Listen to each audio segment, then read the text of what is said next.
The city at night was a galaxy of its own, a sprawling tapestry of light and shadow, and at its very heart stood a monument to wealth, the penthouse apartment of Finn Sterling.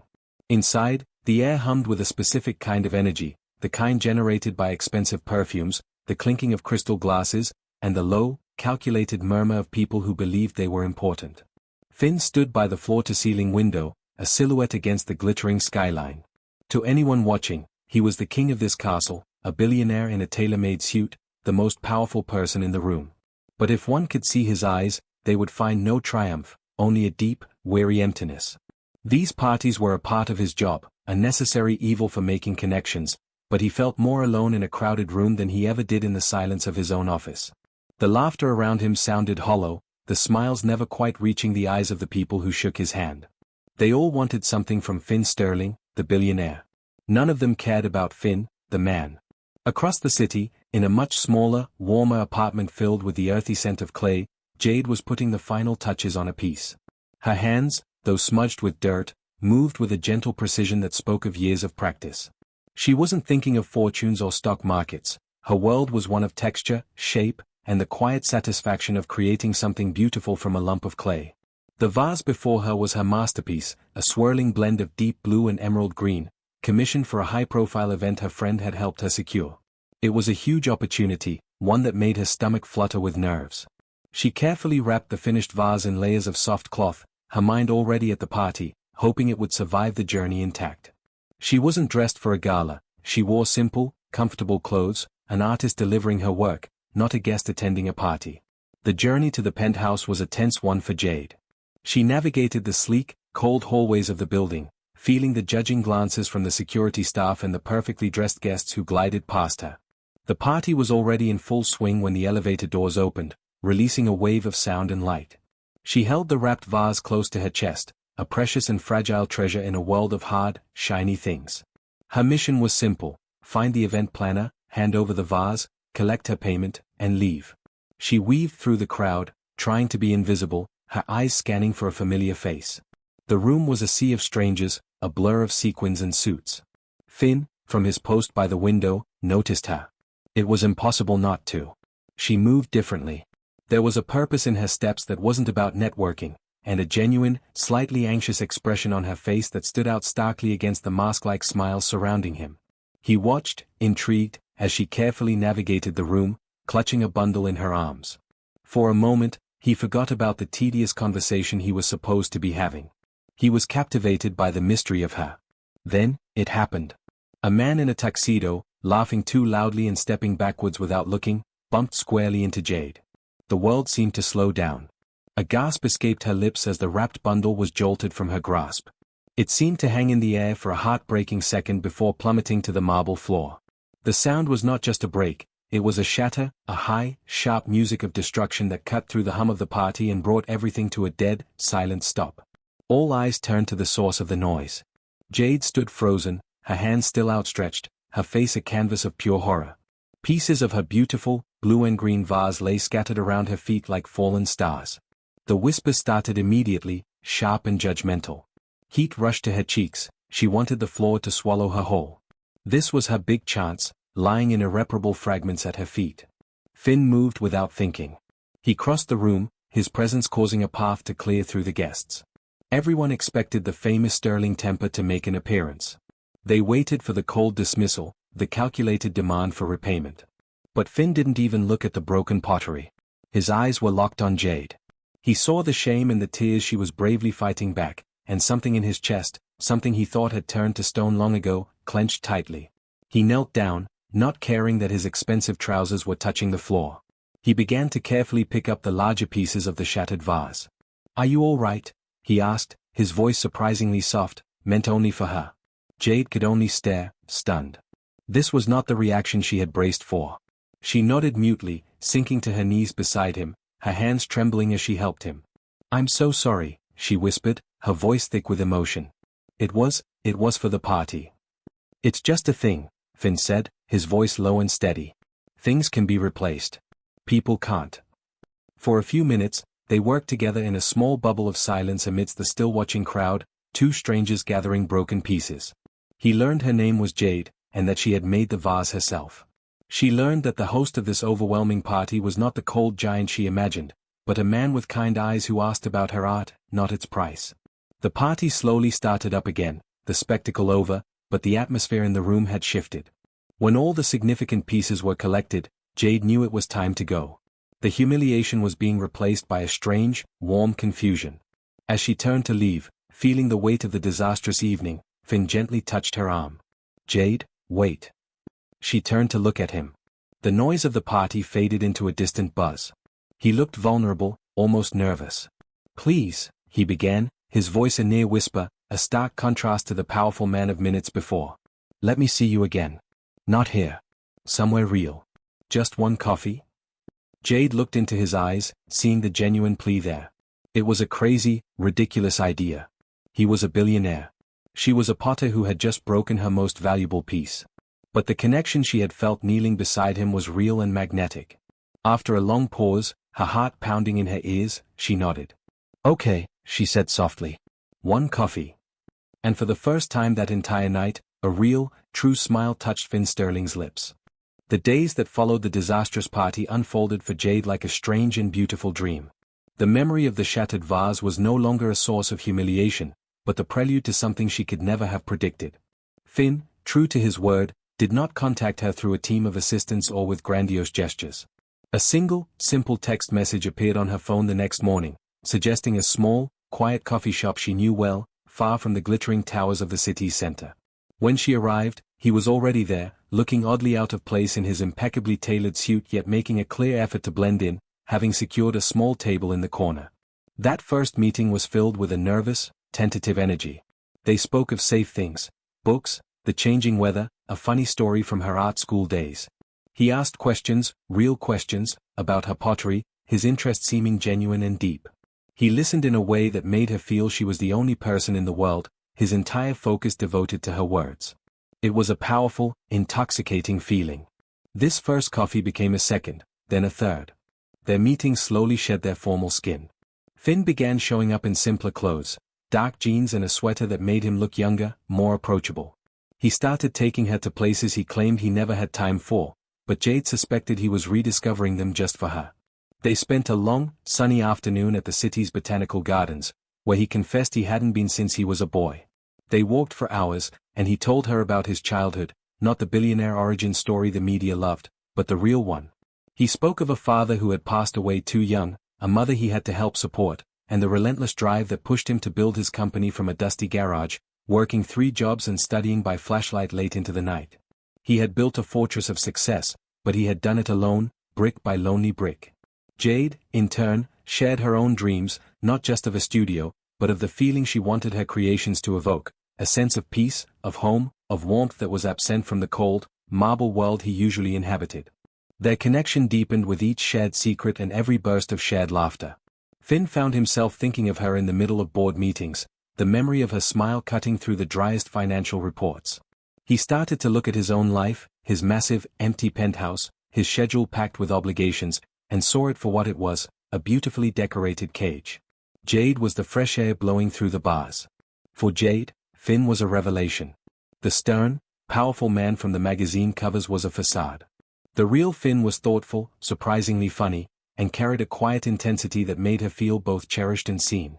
She found herself falling, not for his wealth or power, but for the weary, hopeful man hidden beneath them. The world they built together in those stolen afternoons felt real and solid, a secret sanctuary away from everything else. But the outside world, with its prying eyes and hungry agendas, would not be kept at bay forever. A rival businessman, a man named Robert Corbin who had lost a major deal to Finn, saw an opportunity not just for revenge, but for a juicy scandal. He had a photographer follow them during one of their walks in a public park. The photograph captured a seemingly private moment, Finn brushing a stray leaf from Jade's hair, his expression one of such open, unguarded affection it was almost painful to see. The picture was sold, not just to a financial paper, but to a popular gossip website. The headline was brutal: "Billionaire Finn Sterling's new pet, struggling artist Jade captivates tycoon." The article was worse, weaving a narrative of a naive, gold-digging artist who had somehow enchanted the powerful billionaire, suggesting her studio dreams were just a ploy for a massive financial payoff. Jade saw the article online, shared by a well-meaning friend. The words felt like physical blows. She read the comments, a torrent of vile assumptions about her character, her talent, and her motives. The beautiful, fragile world she and Finn had built shattered as completely as her vase had that first night. The humiliation was a cold fire this time, burning away the warmth of their recent memories. When Finn called, his voice tight with anger at the invasion, she cut him off.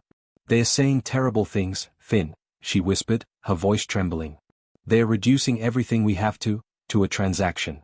They think I'm with you for your money." She took a shaky breath, the words feeling like glass in her throat. "Maybe they're right. Maybe we are from two different worlds. This, your world, it's toxic. I can't live in it. I think it's better if we just stop this now."